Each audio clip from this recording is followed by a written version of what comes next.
Tshisekedi est l'un des pères fondateurs de la dictature constitutionnelle.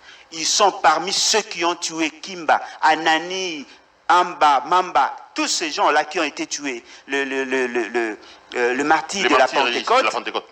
Ils ont eu à tuer autant d'officiers, justement parce qu'ils avaient dit non à M. Mobutu.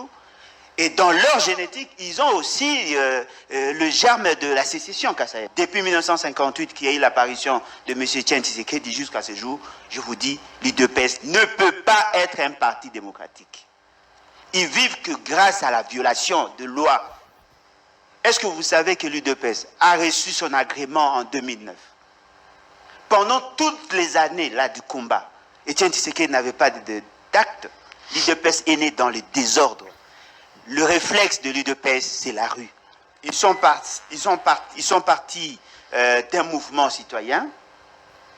La mutation du mouvement citoyen à un parti politique, parce que c'était un groupe de pression au départ, ça n'a pas réussi.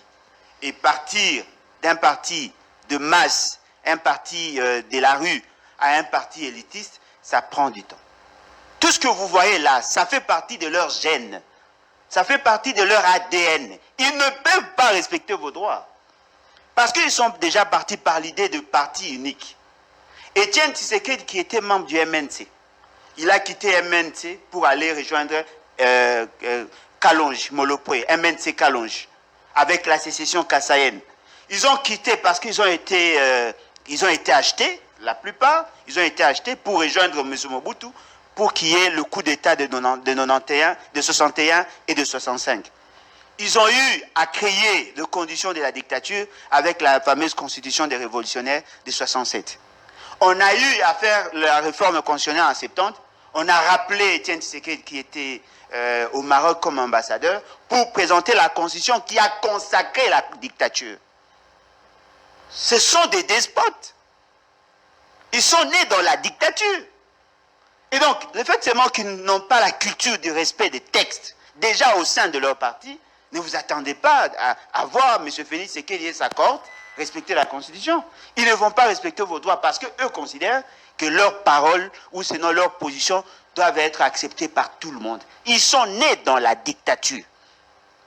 Et je suis surpris par moments lorsqu'on présente Etienne Tshisekedi comme père de la démocratie. C'est quand même surprenant. Est-ce que vous savez qu'en 1960, l'État congolais était un État démocratique? Est-ce que vous savez que Kimba, Anani et les autres étaient des démocrates? Ils se sont battus pour dire non à la dictature. Ils ont été pendus ici, à Kinshasa. Et vous savez la personne qui a signé le dernier acte? C'est Etienne Tshisekedi. Voyez-vous? C'est-à-dire qu'il faut reconnaître que le pays est mal parti. Donc pour vous, Etienne Tshisekedi même était un dictateur? Non, mais Etienne Tshisekedi est né dans la dictature. Etienne Tshisekedi ne pouvait pas être démocrate. Ne pouvait pas être démocrate. S'il était démocrate, il n'allait pas soutenir Mobutu. Et pendant toutes ces années, les Sakayonsa, qui ont introduit ça? Ce sont les géniteurs de l'UDPS. Et les 13 parlementaires sont ceux-là qui ont freiné l'élan de la démocratie. Et je ne vois pas de démocratie au sein de l'UDPS.